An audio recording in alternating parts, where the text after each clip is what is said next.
Well, finally, Weghorst agreement to United has been agreed. Besiktas have gone ahead to do the needful and really release the man for United to come in and really happen and really play the game of football for United at Old Trafford. Welcome to United Matters channel. Good morning. How is your Thursday, guys? Hope you are doing okay. And I know every United fan is high in spirit. We are mesmerized because the number one competitor of United, or the favorite to win the Carabao Cup, was knocked out yesterday by Southampton, and that is Man City. And we are drawn against Nottingham Forest. In the last video I did yesterday, I came up and really did everything and broke it down totally. So right now, we are drawn against Nottingham. Newcastle is drawn against Southampton. So let's wait and see who is really going to go ahead and really meet who in the finale. But I believe you're already the final. Nottingham has to fall on the sword of United. See the signs of bringing in. Weghorst is coming in through. And if at all he was available, he would have been one of the players to play as a centre forward in that game. We beat Charlton by 3-0. And we wouldn't have needed Rashford. Martial was rested and Varane for the Manchester derby. And you never know, this might be a sign that's going to win us loads and loads of trophies in this season. So smash the like button, comment and share. Rokan David is my name. And guys, we are left with just 10 subscribers to hit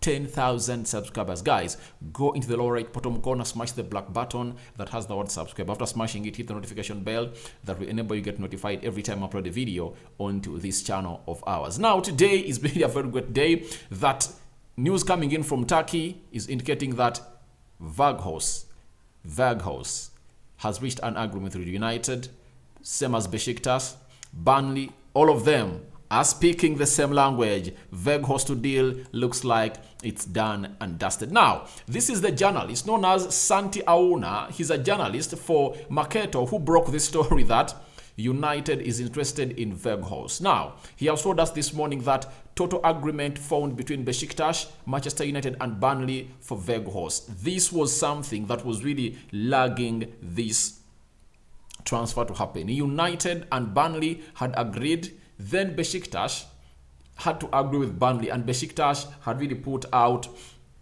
a hinge that we cannot let this player go unless otherwise we bring in a replacement, and they sent in a contract to Abubakar, and I think Abubakar has gone ahead to really accept that contract proposal, and United has gone ahead to really get from the verbal agreement they agreed between Besiktas and them to now a formal agreement. And obviously we've been told that everything is moving on smoothly for United, and Ten Hag is going to get his man today. Now, we've been told by NTV that Besiktas have now terminated their contract with Weghorst.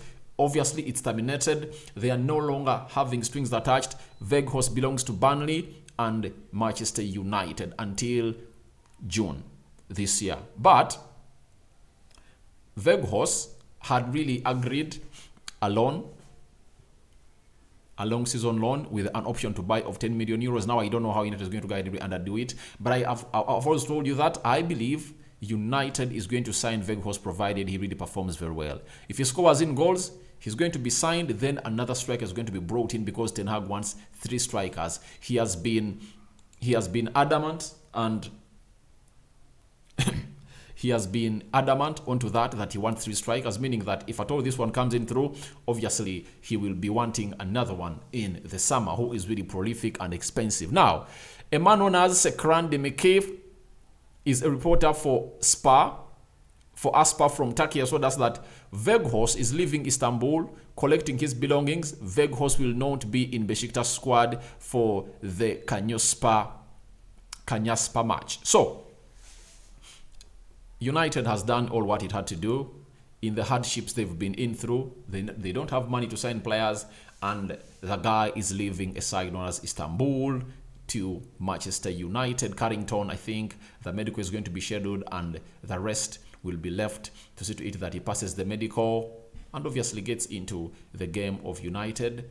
And by tomorrow midday, he needs to be registered. If at all he's registered, then United will have a chance to play him in the game of Man City that is going to be at Old Trafford. And what a way to be introduced to United fans, all be introduced by Manchester United on the Manchester City derby. And obviously that is Weghorst for you. That is really, his agreement has been reached between him and Manchester United. And obviously you've been told by Hakan Kite, all these are journalists coming from Turkey, meaning that they are close to this deal and they know exactly what it is all about, that Weghorst will fly to England today. So another confirmation has been really brought to us that Weghorst is flying to England today to see to it that he completes his move to Manchester United, and what a way to really love this. I know people are going to come out and say that we are just excited about the deal. We wanted Cody Gakpo, we wanted João Felix, and none of those deals really came to happening. But let me give you an example. Yesterday, I ended my day by talking about a story of Frankie de Jong and Casemiro. You know, people were really harsh and hostile. They attacked the Glazers for not bringing in de Jong and brought in Casemiro. That's it. Obviously, they were wrong in the decisions they took, because if at all Frankie de Jong deal had not going to materialize, they would have gone ahead and switched to bring in Casemiro earlier than before. But Casemiro was brought in, I think, on the 17th of August. That was our third game when we are playing Liverpool. Not so? Was it that? Or September, I think, but our third game, that's when Casemiro was brought in after losing 2 games, and he won it and never played that game of football. So that shows you that it was really long. But this time around, I believe, however much we wanted Gakpo, we wanted João Felix, and we didn't get any of those, this might be another Casemiro de Jong situation. Casemiro came in through, people despised him. I saw Grammy Souness calling him, he has a limited passing range, that he's not a world-class player.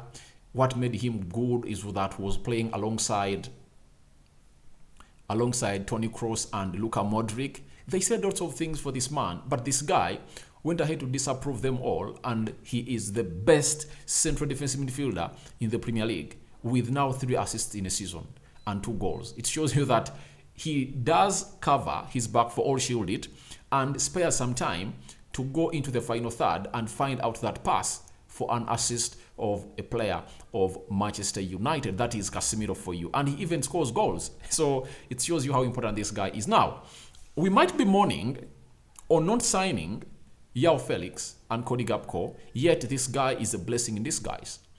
Weghorst might come in through and really score in goals. And I believe that's the situation that is going to be like at Manchester United, because this guy comes in at United, very hungry.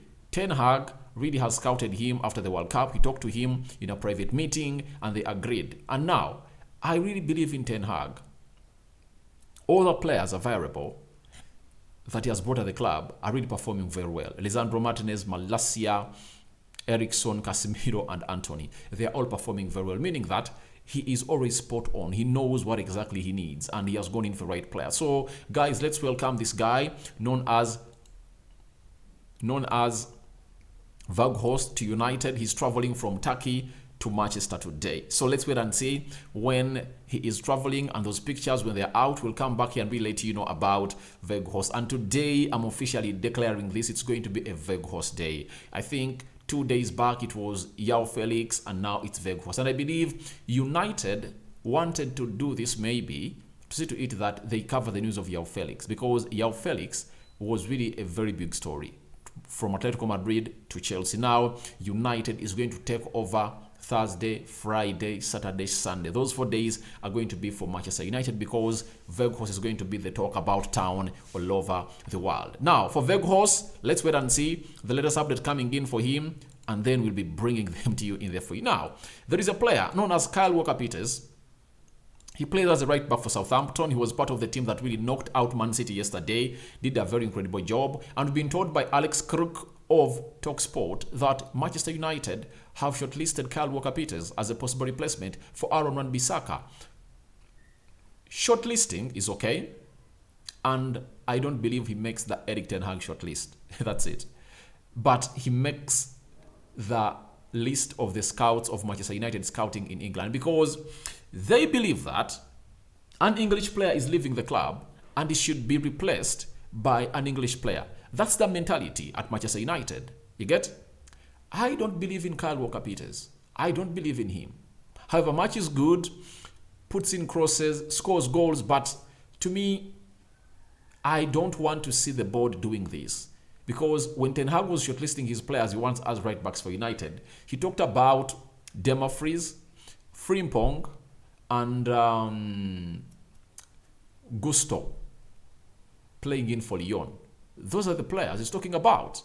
And talking about Kyle Walker-Peters, he might not even come to the club because United has gone ahead to make a decision on not selling Aaron Wan-Bissaka. That has been confirmed.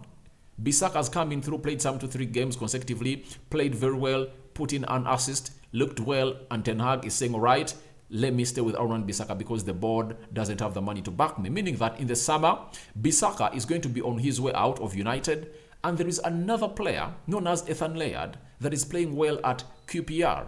You never know. Erik Ten Hag might be impressed by the performance of this lad and says, all right, let me do the needful and really get in this player. Because if I told he wanted a right back on loan, he would have gone ahead and gotten one because they're outside there in plenty. If we manage to get a centre forward on loan, why not get a right back on loan? There are very many outside there that can play that position. But it looks like he has capitalized on staying with Aaron Wan-Bissaka as a backup for Diego Dalot. Then he'll go in for a player called Nathan Laird. I think he'll give him a chance depending on what he's doing in the championship, because he's really playing very well, and I believe he's really going to be one of those players that we should really give an eye, that Ten Hag might really look at being able to integrate into the team of Manchester United. Now, again, Alex Crook has confirmed to us about this deal with another elaborative tweet from TalkSport that United and Chelsea are among the clubs circling for Southampton's Kyle Walker-Peters. He's pushing for a move away after Sterling on signing a new deal. Now, even Arsenal was linked to this guy. If you watch Rokani Media Football, that is another channel that does sports news that is not that of Manchester United. But if at all you want to see me do other sports stories concerning Arsenal, Chelsea, Liverpool, and my verdict onto their stand, you can as well find me there. That is Rokani Media Football. I really did the story in the summer that Arsenal were interested into Kyle Walker-Peters. And the story was broken by David Austin, meaning that the interest was genuine and concrete. So this brings us to a level that maybe the agent of Kyle Walker-Peters is really just trying to go out to the news and put out this story that he awakens all the teams like Arsenal that had interest in him, that had picked interest in the player in the last summer, but they're now reluctant on really signing in this guy. So let's wait and see how everything is going to go on. But I don't believe he's going to make it to Manchester United. I don't see him coming to Manchester United. And I will be shocked if at all he comes in through, guys. I'll be shocked because I believe he might not be an Erik Ten Hag player. But these people at the helm of the club who want to bring in more English players in the club. That's why you see Harry Kane already on the shortlist of United striker next summer. You get? Yet Ten Hag doesn't want that. He hinted about English players being limited in quality and not having the right mentality to play for the club. So I believe he won't accept such moves. He'll go in for players that he wants, because when he came in through, they offered him a lot of English players. Calvin Phillips. They offered him Declan Rice. They offered him who else? There are like 6 players that are English that were offered to this guy and said, no, I don't want those. Here is my list. Back me with these players. And obviously, that's what happened. So that is Erik Ten Hag for you, turning down the list of the Glazers and the board. Then, after that, let's talk about one of the players that is really exciting and everyone needs to know about him. That is Zidane Iqbal, a player who is soon making 20 years of age in the United squad. Ten Hag loves him. He refers to him as the best pass of the ball at Old Trafford, and obviously everyone is talking about this guy. That is Zidane Iqbal. Zidane Iqbal is one of those players that looks like he is keen to leave on loan this month, reported to us by Samuel Lucas, and obviously one of the teams that is really interested in him is Middlesbrough, being coached by Michael Carrick. And when you look at the football that Michael Carrick is playing at Middlesbrough, it's totally different from what he was coaching at Manchester United with Ole Gunnar Solskjaer. So I believe if he saw how Michael Carrick played the game of football, I think he's supposed to be the best coach for this guy, because he knows what it means to play the midfield. He was a midfielder. I think he can go on and really add in more ingredients to Zidane Iqbal, but I believe that should be given a green light. But as Zidane Iqbal and his agent want to secure a loan move, the staff at Manchester United believe it's beneficial for Zidane Iqbal to train with the first team for the rest of the season and then potentially embark on a season-long loan in the summer, but have debated whether to let Iqbal head out on loan in recent months. To me, I believe it's time we let him out. These months that are really left, let him go out because he's not getting enough playing time. Let him go to Middlesbrough. Middlesbrough performing very good, very well. I think in the last 7-8 games, Carrick as coach, he has only lost 1 or 2. When he fits in that midfield, I believe he's really going to be one of those players that is going to return back ready to contend for a position in the Erik ten Hag team. I believe it. Even if he does not contend for a position in the Erik ten Hag team, but 100% know that he will have showcased his talent outside there to the very many scouts of different Premier League teams. And if at all he spends these 6 months in the Championship, I believe next season he will be in the Premier League playing for another team on loan because his goods would have been showcased outside there. So I believe they should let the guy go and do the needful. So guys, thank you very much for watching in through. Tell me your thoughts about Weghorst agreement to United. Agreed. That means a deal is done and dusted. And you're waiting for here you go from Fabrizio Romano. Then Kyle Walker-Peters. Would you love to see him come to United? And then Zidane Iqbal. Would you like him to be loaned? Yes or no? Thank you guys for watching in through. Rock and David is my name. Smash the like button, comment and share. Remember, you're left with just 10 subscribers to hit 10,000 subscribers on this channel. And today, I know it's happening. And on this video, exactly, it's going to happen. And obviously, by the next time I come here to do the next video, we are going to be in a 10K subscriber family. So guys, thank you very much. Everyone that has been part of us from this journey. May the Almighty Lord bless you abundantly, and may Him reward you abundantly with all the positives and best things that you want in your life. I sign out for now. See you later. First video of the day. We've come early. That means we are going to have a marathon of stories. But it's a Weghorst day. Traveling from Turkey to Manchester is the huge story. I'm out.